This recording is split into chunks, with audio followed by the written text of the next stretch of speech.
किसान भावें हरियाणे का होवे, पंजाब का होवे, यूपी का, राजस्थान का, अज वो जाग चुका है। तो इस सरकार नूं कानून वापस लेने पैने आ। ये एक किसान की जित होगी। इन्होंने इत्थे तक संघर्ष तां पहुंचे क्योंकि ये भुल गए बाबा बघेल सिंह उन्होंने, ये भुल गए सी बाबा गरजा सिंह उन्होंने, जिहड़े इत्थे आके दिल्ली फतेह कर चुके हैं। तो जिहदे अज रिजल्ट सामने ने, जिहड़ी पहले घोड़ियां नाल दिल्ली फतेह हुई सी, अज ट्रैक्टर नाल फतेह है और फतेह मार्च शुरू होया है। फतेह करके वापस मुड़ेंगे।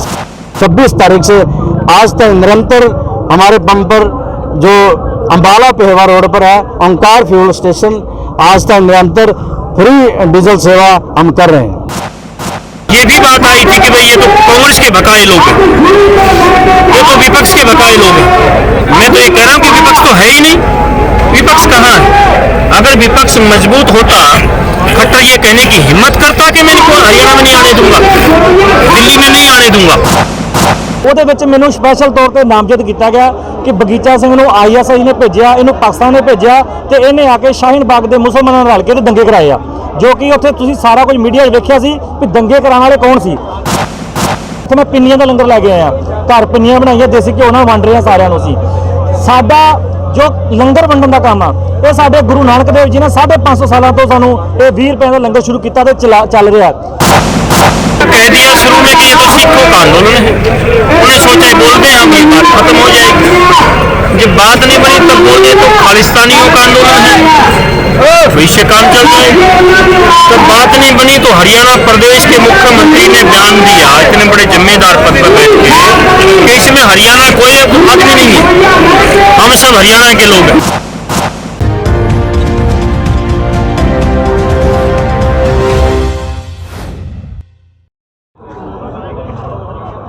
शाम के टाइम देश दुनिया चैनल का देखते सारे दर्शकों का कुंडली वैरीयर से स्वागत। इत्थे ਵੱਖ-ਵੱਖ जगह तो ਵੱਖ-ਵੱਖ किसान आगू पिंडां तो जो किसान पहुँचे ने, असी उन्हां नाल गलबात करांगे। नाम है जी अपना? वाहिगुरू खालसा वाहिगुरू फतेह। हरिंदर सिखों, सरपंच बिशराए कलां, डिस्ट्रिक्ट फतेहगढ़ साहब। मैं काली बिल्लां बारे, मोदी साहब बारे कहना चाहुंदा। इन्होंने बड़ा लाइटली ले लिया। इन्होंने उडने खड़प्पे सप्पां नूं जिहड़े मत्थे डंग मारते हैं और उन्होंने लाइट लैके अज इन्होंने इत्थे तक संघर्ष तां पहुँचे क्योंकि ये भुल गए बाबा बघेल सिंह उन्होंने, ये भुल गए सी बाबा गरजा सिंह उन्होंने, जिहड़े इत्थे आके दिल्ली फतेह कर चुके हैं। तो जिहदे अज रिजल्ट सामने ने, जिहड़ी पहले घोड़ियां नाल दिल्ली फतेह हुई सी, अज ट्रैक्टर नाल फतेह है और फतेह मार्च शुरू होया है। फतेह करके वापस मुड़ेंगे। साडे नाल दिलबाग सिंह राया ठसका मीरा जी सरपंच कुशेतर तो पहुँचे ने, जिन्हों ने मिसाल कायम की। 26 तरीक तो लैके डीजल की सेवावां निरंतर जारी ने, जिहड़े आने वाली सेवावां ते टैंकी फुल करके ट्रैक्टर उतों तोड़ते हैं। दिलबाग सिंह राय राय साहब की कहोगे जी? किसानों लई की कहोगे? बड़े दुख की गल है कि देश का अन्नदाता अपने स्वाभिमान के लिए लड़ रहा है। आज देश का किसान सड़कों पे, जो देश का पेट पालने वाला किसान, आज वो इतनी दुखद पीड़ा सहन कर रहा है कि अपना घर बार छोड़कर आज सड़कों पर है और दिल्ली बॉर्डर पर बैठा है। और सरकार जल्दी से जल्दी चेते और इनकी जो मांगे हैं वो माने और ये स्वस्थ अपने घर को जाएं। दिलबाग सिंह जी, जो आपने किसानों के लिए डीजल फ्री किया है, कैसे आपको दिमाग में आया ये करने की बात? मैं एक किसान का बेटा होने के नाते मुझे भी एक लोगों को देखकर एक जज्बा पैदा हुआ कि क्या मैं इन दुखी किसानों का, इनकी कैसे सहायता कर सकता हूँ। मैंने 25 तारीख को रात ये सोचा कि मेरा तो एक ही मैं कर सकता हूँ कि जो डीजल ट्रैक्टर वगैरह पे हिमाचल, चंडीगढ़ या हरियाणा, पंजाब से कोई भी किसान साथी दिल्ली को कोच कर रहा है, उनके लिए मैं डीजल अपने पेट्रोल पंप से फ्री करूं। और 26 तारीख से आज तक निरंतर हमारे पंप पर जो अम्बाला पेहवा रोड पर है ओंकार फ्यूल स्टेशन, आज तक निरंतर फ्री डीजल सेवा हम कर रहे हैं। ਜਿਹੜਾ किसान ਜਥੇਬੰਦੀਆਂ ਨਾਲ ਤੁਸੀਂ जुड़े हो, ਪਹਿਲਾਂ ਤੋਂ ਹੀ ਸੰਘਰਸ਼ਾਂ ਨਾਲ जुड़े आ रहे हो, किस तरह देख रहे हो किसान जथेबंदियों ਦੇ ਜਿਹੜੇ ਸੰਘਰਸ਼ ਚੱਲ ਰਹੇ हैं? ਇਹ ਜਿਹੜਾ ਕਿਸਾਨਾਂ ਦਾ ਸੰਘਰਸ਼ ਚੱਲ ਰਿਹਾ, ਇਹ ਇੱਕ ਜਿਹੜਾ ਜ਼ਮੀਨ ਦੇ ਨਾਲ ਜੁੜਿਆ ਹੋਇਆ ਕਿਸਾਨ ਆ ਉਹਦੀ ਹੋਂਦ ਨੂੰ ਬਰਕਰਾਰ ਰੱਖਣ ਵਾਲਾ ਇਹ ਮਸਲਾ ਹੈ ਇੱਕ। ਕਿਉਂਕਿ ਸਰਕਾਰਾਂ ਜਿਹੜੀਆਂ ਉਹ ਆਪਣੇ ਤੌਰ ਤੇ ਲੀਡਰ ਘਰ ਬੈਠ ਕੇ ਕਾਨੂੰਨ ਬਣਾ ਦਿੰਦੇ ਆ, ਜਿਹੜਾ ਗਰਾਊਂਡ ਲੈਵਲ ਤੇ ਨਹੀਂ ਜੁੜਿਆ ਉਹਨੂੰ ਨਹੀਂ ਪਤਾ ਵੀ ਇਹਨਾਂ ਦਾ ਨਫਾ ਨੁਕਸਾਨ ਕੀ ਆ। ਜਿਹੜੇ ਹੁਣ ਮੋਦੀ ਨੇ ਕਾਨੂੰਨ ਬਣਾਏ ਆ, ਇਹਨਾਂ ਨੇ ਆਪਣੀ ਮਰਜ਼ੀ ਕਰਤੀ ਵੀ ਅਸੀਂ ਕਿਸਾਨਾਂ ਨੂੰ ਇਹ ਜਿਹੜੇ ਇਹਨਾਂ ਦੇ ਫਾਇਦੇ ਵਾਸਤੇ ਕੀਤਾ, ਪਰ ਅੱਜ ਜਿਵੇਂ ATM ਦੇ ਵਿੱਚ ਜਾਂਦੇ ਆ ਤੇ ਆਪਾਂ ਪੈਸੇ ਕਢਾ ਲਿਆਉਂਦੇ ਆ। ਕਿਸਾਨਾਂ ਵਾਸਤੇ ATM ਚੱਲਦੇ ਸੀ ਆੜ੍ਹਤੀ, ਜਦੋਂ ਕਿਸਾਨ ਨੂੰ ਪੈਸੇ ਦੀ ਲੋੜ ਪੈਣੀ, ਅੱਧੀ ਰਾਤ ਨੂੰ ਲੋੜ ਪਏ, ਉਹਨਾਂ ਜਾ ਕੇ ਆੜ੍ਹਤ ਤੋਂ ਪੈਸੇ ਲੈ ਆਉਣੇ ਆ ਵੀ ਸਾਡੀ 6 ਮਹੀਨਿਆਂ ਬਾਅਦ ਫਸਲ ਆਉਣੀ ਆ, ਤੇ ਉਹਨਾਂ ਦੇ ਤਾਂ ਕ੍ਰੈਡਿਟ ਕਾਰਡ ਵੀ ਹੋਈ ਸੀ। ਅੱਜ ਭਾਵੇਂ ਸਰਕਾਰਾਂ ਕ੍ਰੈਡਿਟ ਕਾਰਡ ਬਣਾ ਰਹੀਆਂ, ਉਹਨਾਂ ਨੇ ਕਿਸਾਨਾਂ ਨੇ ਜਾ ਕੇ ਆੜ੍ਹਤ ਤੋਂ ਪੈਸੇ ਲਿਆਉਣੇ, ਪਰ ਜਿਹੜਾ ਇਹਨਾਂ ਕਾਨੂੰਨ ਬਣਾਤਾ, ਆੜ੍ਹਤੀ ਸਿਸਟਮ ਖਤਮ ਕਰਤਾ, ਮੰਡੀਕਰਨ ਖਤਮ ਕਰਤਾ, ਤੇ ਕਿਸਾਨ ਨੂੰ ਜਦੋਂ ਐਮਰਜੈਂਸੀ ਲੋੜ ਪਏਗੀ ਜਾਏਗਾ ਕਿੱਥੇ? ਉਹ ਫਸਲ ਨੂੰ ਤੇ ਆਪਣੀ ਫਿਰ ਵੇਚਣ ਲਈ ਮਜਬੂਰ ਹੋਏਗਾ, ਤੇ ਜਿਹਨੇ ਖਰੀਦਣੀ ਹੈ ਉਹ ਆਪਣੇ ਮਨਮਰਜ਼ੀ ਦਾ ਰੇਟ ਲਾਏਗਾ। ਜੇ ਸਰਕਾਰੀ ਰੇਟ ਸੀ ਉਹਦਾ ਕੋਈ ਲਿਮਟ ਹੁੰਦੀ ਆ ਕੋਈ, ਪਰ ਜਿਹੜੇ ਵਪਾਰੀ ਨੇ ਉਹਨਾਂ ਦੇ ਘੱਟ ਤੋਂ ਘੱਟ ਦੀ ਚੀਜ਼ ਖਰੀਦਣੀ ਨਾ। ਇਸ ਕਰਕੇ ਇਹ ਜਿਹੜਾ ਕਾਨੂੰਨ ਬਣਾਇਆ ਸੀਗਾ ਬੜਾ ਗਲਤ ਸੀ, ਪਰ ਕਿਸਾਨ ਭਾਵੇਂ ਹਰਿਆਣੇ ਦਾ ਹੋਵੇ, ਪੰਜਾਬ ਦਾ ਹੋਵੇ, ਯੂਪੀ ਦਾ, ਰਾਜਸਥਾਨ ਦਾ, ਅੱਜ ਉਹ ਜਾਗ ਚੁੱਕਾ ਤੇ ਇਸ ਸਰਕਾਰ ਨੂੰ ਇਹ ਕਾਨੂੰਨ ਵਾਪਸ ਲੈਣੇ ਪੈਣੇ ਆ। ਇਹ ਇੱਕ ਕਿਸਾਨ ਦੀ ਜਿੱਤ ਹੋਵੇਗੀ। ਸਰਕਾਰਾਂ ਕਹਿ ਰਹੀਆਂ ਨੇ ਖਾਲਿਸਤਾਨੀ ਨੇ ਜਾਂ ਅੱਤਵਾਦੀ ਨੇ, ਕੀ ਤੁਹਾਨੂੰ ਤੁਸੀਂ ਤਾਂ ਹਾਂ ਬਿਲਕੁਲ, ਤੁਸੀਂ ਜਿਹੜੀ ਗੱਲ ਕੀਤੀ ਆ ਇਹ ਬੜੀ ਇੰਪੋਰਟੈਂਟ ਗੱਲ ਹੈ, ਕਿਉਂਕਿ ਮੇਰੇ ਤੇ ਖੁਦ ਇਹ ਇਲਜ਼ਾਮ ਲੱਗ ਚੁੱਕੇ ਨੇ। ਸ਼ਾਹੀਨ ਬਾਗ ਵਿੱਚ ਮੈਂ ਲੰਗਰ ਲਾਇਆ ਸੀਗਾ, ਉੱਥੇ ਜਿਹੜੀ ਚਾਰਜਸ਼ੀਟ ਦਾਖਲ ਕੀਤੀ ਹੁਣ ਜਿਹੜੀ ਦੰਗਿਆਂ ਤੋਂ ਬਾਅਦ, ਉਹਦੇ ਵਿੱਚ ਮੈਨੂੰ ਸਪੈਸ਼ਲ ਤੌਰ ਤੇ ਨਾਮਜ਼ਦ ਕੀਤਾ ਗਿਆ ਕਿ ਬਗੀਚਾ ਸਿੰਘ ਨੂੰ ISI ਨੇ ਭੇਜਿਆ, ਇਹਨੂੰ ਪਾਕਿਸਤਾਨ ਨੇ ਭੇਜਿਆ, ਤੇ ਇਹਨੇ ਆ ਕੇ ਸ਼ਾਹੀਨ ਬਾਗ ਦੇ ਮੁਸਲਮਾਨਾਂ ਨਾਲ ਰਲ ਕੇ ਤੇ ਦੰਗੇ ਕਰਾਏ ਆ। ਜੋ ਕਿ ਉੱਥੇ ਤੁਸੀਂ ਸਾਰਾ ਕੁਝ ਮੀਡੀਆ 'ਚ ਵੇਖਿਆ ਸੀ ਵੀ ਦੰਗੇ ਕਰਾਉਣ ਵਾਲੇ ਕੌਣ ਸੀ, ਪਰ ਉਹਦੇ ਵਿੱਚ ਮੈਨੂੰ ਇਹਨਾਂ ਨੇ ਮੇਨ ਬਣਾਤਾ, ਜਿਹਦੀ ਮੈਨੂੰ ਹੁਣ ਜ਼ਮਾਨਤ ਕਰਾਉਣੀ ਪਈ ਆ। 2 ਮਹੀਨੇ ਮੈਨੂੰ ਰਿਪੋਰਟ ਰਹਿਣਾ ਪਿਆ, ਤੇ ਅੱਜ 10 ਦਿਨ ਪਹਿਲਾਂ ਮੇਰੀ ਜ਼ਮਾਨਤ ਹੋਈ ਆ, ਤੇ ਮੈਂ ਅੱਜ ਤਾਂ ਇੱਥੇ ਆ ਸਕਿਆ। ਇਹ ਸਰਕਾਰਾਂ ਜਿਹੜੀਆਂ ਨੇ ਹੁਣ ਅੱਜ ਇੱਥੇ ਹੀ ਮੈਂ ਲੰਗਰ ਲਾਇਆ, ਇੱਥੇ ਮੈਂ ਪਿੰਨੀਆਂ ਦਾ ਲੰਗਰ ਲੈ ਕੇ ਆਇਆ, ਘਰ ਪਿੰਨੀਆਂ ਬਣਾਈਆਂ, ਦੇਸੀ ਘਿਓ ਨਾਲ ਵੰਡ ਰਹੇ ਆ ਸਾਰਿਆਂ ਨੂੰ ਅਸੀਂ। ਸਾਡਾ ਜੋ ਲੰਗਰ ਵੰਡਣ ਦਾ ਕੰਮ ਆ, ਇਹ ਸਾਡੇ ਗੁਰੂ ਨਾਨਕ ਦੇਵ ਜੀ ਨੇ 550 ਸਾਲਾਂ ਤੋਂ ਸਾਨੂੰ ਇਹ 20 ਰੁਪਏ ਦਾ ਲੰਗਰ ਸ਼ੁਰੂ ਕੀਤਾ ਤੇ ਚੱਲ ਰਿਹਾ। ਪਰ ਸਰਕਾਰਾਂ ਜਿਹੜੀਆਂ ਇਹ ਬੜੀ ਨੀਤੀ ਖੇਡ ਰਹੀਆਂ ਨੇ, ਪਾੜੋ ਤੇ ਰਾਜ ਕਰੋ। ਇਹ ਸਾਨੂੰ ਜਿਵੇਂ ਹੁਣ ਹਰਿਆਣਾ ਦਾ ਕਿਸਾਨ, ਯੂਪੀ ਦਾ ਕਿਸਾਨ ਤੇ ਰਾਜਸਥਾਨ ਦਾ ਕਿਸਾਨ ਆ ਗਿਆ, ਇਹ ਜਿਤਾਉਣਾ ਚਾਹੁੰਦੇ ਆ ਵੀ ਤੁਸੀਂ ਪੰਜਾਬੀ ਕਿਸਾਨਾਂ ਦੇ ਨਾਲ ਜੁੜ ਗਏ ਹੋ। ਪੰਜਾਬੀ ਕਿਸਾਨ ਜਿਹੜੇ ਨੇ ਅੱਤਵਾਦੀ ਨੇ, ਇਹ ਖਾਲਿਸਤਾਨੀ ਨੇ, ਜੋ ਕਿ ਇੱਥੇ ਇਹੋ ਜਿਹੀ ਗੱਲ ਕੋਈ ਨਹੀਂ ਹੋਈ। ਇੱਥੇ ਗੱਲ ਸਿਰਫ ਕਿਸਾਨ ਦੀ ਹੋਈ ਹੈ, ਜਿਹੜੇ 3 ਆਰਡੀਨੈਂਸ ਨੇ ਉਹਦੀ ਗੱਲ ਹੋਈ ਹੈ। ਪਰ ਸਰਕਾਰ ਜਿਹੜੀ ਉਹ ਕਿਤੇ ਨਾ ਕਿਤੇ ਇਹਦੇ ਵਿੱਚ ਇੱਕ ਗਲਤ ਅਫਵਾਹ ਫੈਲਾਉਣਾ ਚਾਹੁੰਦੀ ਹੈ, ਤੇ ਉਹ ਮੀਡੀਆ ਕੁਝ ਕੰਮ ਕਰ ਰਿਹਾ। ਉਹ ਤੁਸੀਂ ਜਾਣਦੇ ਹੋ ਕਿ ਮੀਡੀਆ ਜਿਹੜਾ ਚੌਥਾ ਥੰਮ ਸੀ, ਉਹ ਅੱਜ ਆਪਣੇ ਕਿਤੇ ਨਾ ਕਿਤੇ ਅਸਲੀ ਜਿਹੜਾ ਉਹਦਾ ਤਕੀਦਾ ਸੀਗਾ ਉਹ ਤੋਂ ਪਿੱਛੇ ਹੋ ਚੁੱਕਾ, ਜੋ ਕਿ ਨੁਕਸਾਨਦੇਹ ਹੋਏਗਾ। ਬਗੀਚਾ ਸਿੰਘ ਜੀ, ਏਜੰਸੀਆਂ ਵੀ ਨਾਲ ਰਲੀਆਂ ਹੋਈਆਂ ਨੇ, ਕੀ ਲੱਗਦਾ? ਬਿਲਕੁਲ ਜੀ, ਏਜੰਸੀਆਂ ਦਾ ਬਹੁਤ ਵੱਡਾ ਰੋਲ ਹੁੰਦਾ। ਇੱਥੇ ਉਹ ਬੰਦੇ ਭੇਜ ਸਕਦੇ ਆ, ਹਮਲਾ ਕਰਾ ਸਕਦੇ ਆ। ਜਦੋਂ ਅਸੀਂ ਸ਼ਾਹੀਨ ਬਾਗ ਸੀਗੇ, ਉੱਥੇ ਰਾਤ ਨੂੰ ਬੰਦੇ ਭੇਜੇ ਤੇ ਉਹ ਆ ਕੇ ਵਿੱਚ ਵੜ ਕੇ ਤੇ ਪਾਕਿਸਤਾਨ ਜਿੰਦਾਬਾਦ ਦੇ ਨਾਅਰੇ ਲਾਉਣ ਲੱਗੇ। ਜਿਹੜੇ ਮੁਸਲਮਾਨ ਭਰਾ ਸੀ ਉਹ ਵੇਖਣ ਲੱਗੇ ਵੀ ਸਾਡੇ ਦੇ ਬੰਦੇ ਨਹੀਂ, ਪਰ ਮੀਡੀਆ ਸੀ ਉਹਨੇ ਦਵਾ-ਦਵ ਰਿਕਾਰਡਿੰਗ ਕੀਤੀ। ਸਵੇਰੇ ਚੱਲ ਗਈ ਖਬਰ ਵੀ ਉੱਥੇ ਪਾਕਿਸਤਾਨ ਦੇ ਨਾਅਰੇ ਲੱਗ ਰਿਹਾ, ਜੋ ਕਿ ਬੰਦੇ ਜਿਹੜੇ ਸੀ ਉਹ ਏਜੰਸੀਆਂ ਦੇ ਸੀ। ਇੱਥੇ ਵੀ ਉਹ ਕੁਝ ਹੋ ਸਕਦਾ, ਇੱਥੇ ਵੀ ਏਜੰਸੀਆਂ ਦੇ ਬੰਦੇ ਆ ਕੇ ਇਸ ਜਿਹੜਾ ਮੂਵਮੈਂਟ ਚੱਲ ਰਹੀ ਆ ਉਹਨੂੰ ਬਦਨਾਮ ਕਰ ਸਕਦੇ ਆ, ਉਹਨੂੰ ਫੇਲ ਕਰਨ ਵਾਸਤੇ ਕੋਈ ਨਾ ਕੋਈ ਇਹੋ ਜਿਹੀ ਕਾਰਵਾਈ ਕਰ ਸਕਦੇ ਆ। ਤੇ ਅਸੀਂ ਸਾਰੇ ਕਿਸਾਨਾਂ ਨੂੰ ਸਾਰਿਆਂ ਨੂੰ ਸੁਚੇਤ ਵੀ ਕਰਨਾ ਚਾਹੁੰਦੇ ਆ ਕਿ ਇਹ ਚੀਜ਼ ਤੋਂ ਆਪਾਂ ਬੜਾ ਖਿਆਲ ਰੱਖਣਾ ਹੈ। ਜੋ ਸਰਕਾਰਾਂ, ਜੋ ਏਜੰਸੀਆਂ ਚਾਹੁੰਦੀਆਂ ਕਿ ਇਸ ਮੋਰਚੇ ਨੂੰ ਫੇਲ ਕਰਨਾ ਹੈ, ਉਹ ਉਹਨਾਂ ਦੀ ਜਿਹੜੀ ਮਨਸ਼ਾ ਕਦੀ ਨਾ ਪੂਰੀ ਹੁੰਦੀ ਹੈ। ਕੀ ਸੁਨੇਹਾ ਦਿਓਗੇ ਕਿਸਾਨਾਂ ਨੂੰ? ਮੈਂ ਕਿਸਾਨ ਵੀਰਾਂ ਨੂੰ ਕੋਈ ਸੁਨੇਹਾ ਦੇਣ ਜੋਗਾ ਨਹੀਂਗਾ, ਪਰ ਮੈਂ ਇੱਕ ਜਿਹੜੀ ਮੇਰੇ ਆਪਣੇ ਮਨ 'ਚ ਵਿਚਾਰ ਆ ਮੈਂ ਦੱਸਣਾ ਚਾਹੁੰਦਾ ਕਿ ਬਾਈ ਚਾਂਸ ਇਹ ਤੁਹਾਡੇ ਉੱਤੇ ਕੋਈ ਹਮਲਾ ਕਰ ਦਿੰਦਾ ਆ ਕੇ, ਇੱਥੇ ਕਿਸੇ ਨੂੰ ਨਹੀਂ ਪਤਾ ਵੀ ਉਹਦਾ ਵਿਰੋਧ ਕਿਵੇਂ ਕਰਨਾ ਹੈ, ਕਿ ਅਸੀਂ ਉਹਨਾਂ ਦੇ ਸਾਹਮਣੇ ਬਰਾਬਰ ਟੱਕਰ ਲੈਣੀ ਹੈ ਜਾਂ ਅਸੀਂ ਬਹਿ ਕੇ ਕੁੱਟ ਖਾਣੀ ਹੈ। ਇਸ ਬਾਰੇ ਇਹਨਾਂ ਨੂੰ ਜ਼ਰੂਰ ਦੱਸ ਦੇਣਾ ਚਾਹੀਦਾ ਸਾਰੇ ਕਿਸਾਨਾਂ ਨੂੰ ਵੀ ਤੁਸੀਂ ਸ਼ਾਂਤਮਈ ਬਹਿ ਕੇ ਕੁੱਟ ਖਾਣੀ ਹੈ ਜਾਂ ਉਹਨਾਂ ਦਾ ਵਿਰੋਧ ਕਰਨਾ ਜਾਂ ਉਹਦਾ ਆਪਾਂ ਨੂੰ ਕਿਵੇਂ ਦਾ ਜਵਾਬ ਦੇਣਾ ਪਏਗਾ। ਇਹ ਚੀਜ਼ਾਂ ਜਿਹੜੀਆਂ ਨੇ ਇਹ ਕਿਸਾਨ ਜਿਹੜੇ ਆਗੂ ਨੇ ਉਹਨਾਂ ਨੂੰ ਦੱਸ ਦੇਣੇ ਚਾਹੀਦੀਆਂ ਨੇ। ਨਹੀਂ ਤੇ ਜੇ ਕਿਸੇ ਨੇ ਇੱਕ ਬੰਨੇ ਕੋਈ ਸ਼ਰਾਰਤ ਕਰਦੀ, ਉੱਥੋਂ ਦੇ ਲੋਕ ਜੇ ਨੌਜਵਾਨ ਕਾਬੂ ਨਾ ਆਏ ਤੇ ਇਹ ਮਸਲਾ ਜਿਹੜਾ ਬੜਾ ਵਿਗੜ ਸਕਦਾ, ਕਿਉਂਕਿ ਇੱਥੇ ਸਾਰੇ ਲੋਕ ਜਿਹੜੇ ਆ ਉਹ ਕਿਸੇ ਲੀਡਰ ਦੇ ਕਹਿਣ ਤੇ ਨਹੀਂ ਆਏ, ਉਹ ਕਿਸੇ ਆਗੂ ਦੇ ਕਹਿਣ ਤੇ ਨਹੀਂ ਆਏ, ਸਾਰੇ ਆਪ ਮੁਹਾਰੇ ਆਏ ਆ, ਸਾਰੇ ਆਪਣੇ ਬੱਚਿਆਂ ਦੇ ਭਵਿੱਖ ਨੂੰ ਵੇਖ ਕੇ ਆਏ ਆ, ਆਪਣੀ ਜ਼ਮੀਨਾਂ ਨੂੰ ਵੇਖ ਕੇ ਆਏ ਆ। ਉਹ ਸਾਰਾ ਕੁਝ ਆਪਣੇ ਆਪ ਇੱਥੇ ਆਏ ਤੇ ਇਸ ਕਰਕੇ ਉਹਨਾਂ ਨੂੰ ਲੀਡ ਕਰਨਾ ਜਿਹੜਾ ਉਹ ਫਰਜ਼ ਬਣਦਾ। ਇਸ ਕਰਕੇ ਇਹ ਅੱਜ ਆਪਾਂ ਇੱਕ ਬਰੂਦ ਦੇ ਢੇਰ ਉੱਤੇ ਬੈਠੇ ਆ। ਇੱਥੇ ਕਿਸੇ ਨੇ ਵੀ ਸ਼ਰਾਰਤ ਕਰਦੀ ਤੇ ਚੰਗਿਆੜੀ ਜਿਹੜੀ ਇਹ ਬੜਾ ਗਲਤ ਰੂਪ ਧਾਰਨ ਕਰ ਸਕਦੀ ਹੈ। ਮੈਂ ਤੁਹਾਡੇ ਚੈਨਲ ਇਹ ਕਹਿਣਾ ਚਾਹੁੰਦਾ ਕਿ ਇਹ ਜਿਹੜੇ ਲੀਡਰ ਸਾਡੇ ਨੇ ਉਹ ਜ਼ਰੂਰ ਇਸ ਬਾਰੇ ਜ਼ਰੂਰੀ ਵਿਚਾਰ ਕਰਨ। ਕੀ ਨਾਮ ਆ ਤੁਹਾਡਾ? ਹਾਂਜੀ, ਸਤਿ ਸ਼੍ਰੀ ਅਕਾਲ ਜੀ। ਮੇਰਾ ਨਾਮ ਗੁਰਪ੍ਰੀਤ ਕੋਹਲੀ, ਮੈਂ ਪਿੰਡ ਟੱਪਰੀਆਂ ਤੋਂ ਸਰਪੰਚ ਤੇ ਨਾਲ ਮੇਰੇ ਨਗਰ ਦੇ ਸਾਰੇ ਬੰਦੇ ਇੱਥੇ ਕਿਸਾਨ ਮੋਰਚੇ ਦਾ ਸਾਥ ਦੇਣ ਲਈ ਆਏ ਨੇ ਤੇ ਤਹਿਸੀਲ ਸਮਰਾਲਾ ਜ਼ਿਲ੍ਹਾ ਲੁਧਿਆਣਾ।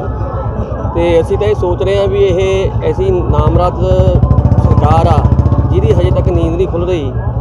ਪਤਾ ਨਹੀਂ ਕਾਹਦੇ ਇੰਨਾ ਡਿਲੇ ਕਰੀ ਜਾ ਰਹੀ ਹੈ ਵੀ ਇੱਕ ਕਿਸਾਨਾਂ ਦੀ ਇੱਕ ਤਾਂ ਮੰਗ ਆ ਵੀ ਉਹ ਪੂਰੀ ਕਰੋ।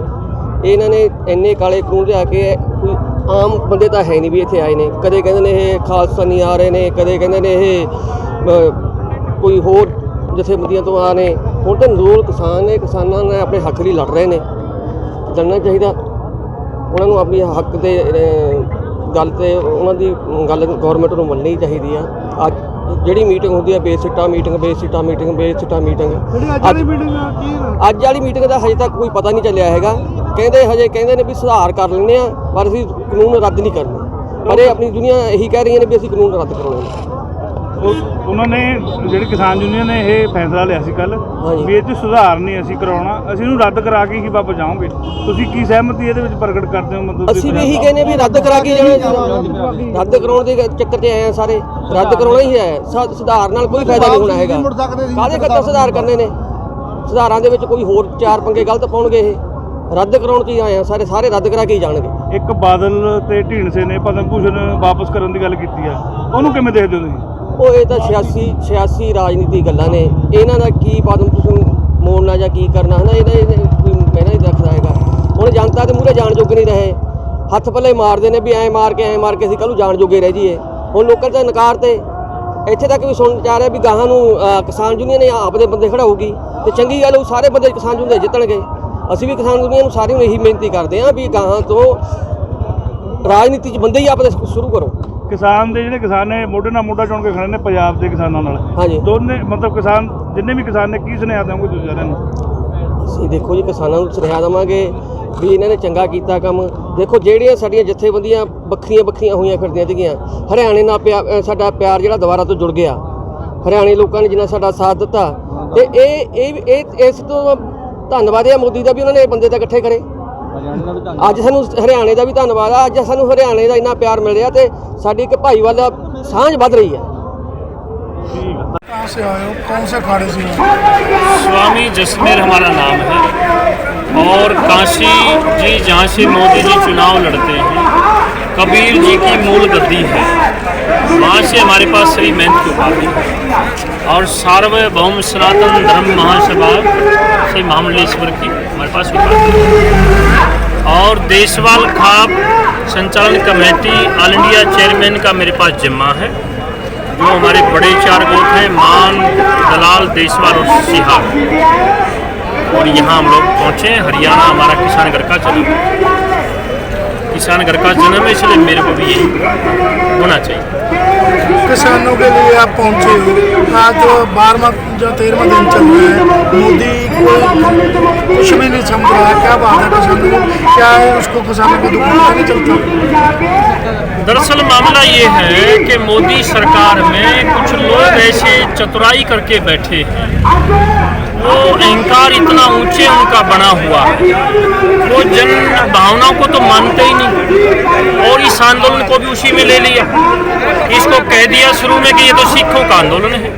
उन्हें सोचा बोल दें हम, ये बात खत्म हो जाएगी। जब बात नहीं बनी तब बोल दे तो खालिस्तानियों का आंदोलन है, तो इससे काम चल जाएगा। तब बात नहीं बनी तो हरियाणा प्रदेश के मुख्यमंत्री ने बयान दिया इतने बड़े जिम्मेदार पद पर बैठ के कि इसमें हरियाणा कोई आदमी नहीं है, हम सब हरियाणा के लोग हैं। आधा हरियाणा बैठा हुआ। और आपके माध्यम से बताना चाहता हूँ, हरियाणा प्रदेश के प्रत्येक गांव सतह पर गांव इकट्ठे हो चुके हैं और फैसला हो चुका है। मैं बाई नेम उनको बता सकता हूँ। बड़ौदा खाप की 3 दिन पहले मीटिंग हुई, रामफल मोर अध्यक्ष के अध्यक्षता में फैसला कर दिया। सांगवान खाप की हुई, भैया खाप की हुई, हमारे सोनीपत में हुई, सब लोग यहाँ पर आए हुए हैं। इसलिए इन लोगों ने इस आंदोलन को कमजोर करने के लिए, बदनाम करने के लिए, तोड़ने के लिए ऐसी बयानबाजी की थी। संत समाज भी आज किसानों के साथ चल पड़ा है, इसको तब भी कुछ समझ में नहीं आया। समझ में आएगा, अभी समझ में ना आया तो फिर कब आएगा? दुनिया का सबसे बड़ा लोकतांत्रिक देश है और लोकतांत्रिक देश में पहले तो ये सवाल था कि ये किसान आंदोलन किसका। मैं स्पष्ट कर दूं, ना ये पंजाब का है, ना हरियाणा का, ना उत्तर प्रदेश का, ना राजस्थान का, ये पूरे हिंदुस्तान के किसानों का। अब उससे और आगे बात आ गई है, अब ये किसानों का नहीं बचा, अब ये जन आंदोलन है। अब इसको मजदूरों ने भी समर्थन दे दिया, आड़तियों ने भी दे दिया, साधु संतों ने भी दे दिया। मैं तो महात्माओं को भी ये कहना चाहता हूँ कि इस किसान के अन्न से सबके धर्म के भंडारे चलते हैं, गुरुद्वारे चलते हैं, आश्रम और शिवालय चलते हैं। और इस लड़ाई में अगर साधु संत ना आएंगे, कब आएंगे? ये किसान रोड के ऊपर बैठा है, बच्चा बच्चा रोड पर बैठा है, इनमें एक भी आदमी कोई चुनाव लड़ने वाला नहीं है, एक भी आदमी किसी पार्टी का नुमाइंदा नहीं है। ये लांछन लगाने की बात करते हैं। ये भी बात आई थी कि भाई ये तो कांग्रेस के भकाए लोग हैं, ये तो विपक्ष के भकाए लोग हैं। मैं तो ये कह रहा हूँ कि विपक्ष तो है ही नहीं। विपक्ष कहाँ है? अगर विपक्ष मजबूत होता, खट्टर ये कहने की हिम्मत करता कि मैं इनको हरियाणा में नहीं आने दूंगा, दिल्ली में नहीं आने दूंगा, अरे विपक्ष किस लिए होता है? बड़ी साफ सी बात है। हम तो कहते विपक्ष को होना चाहिए था। विपक्ष कहता मैं बैठा हूँ भाई, आप सत्ता के मद में हो, लोगों को नहीं टच करो। विपक्ष तो है ही नहीं कहीं पर भी। तो ये हमारा आपके माध्यम से हम मोदी साहब को ही कहना चाहते हैं, मोदी साहब, इन सब लोगों ने मिलकर आपको वोट दिया था, आपको देश की गद्दी पर बिठाया था। ये आपका देश है, ये आपके किसान हैं, ये आपके लोग हैं, ये आपकी प्रजा है। आप इनकी जन भावनाओं की कदर करो, इनका सम्मान करो, इनका कानून ठीक करो और हमें यहाँ से उठाओ। अब ये लोग वापस नहीं जाएंगे। ठीक है।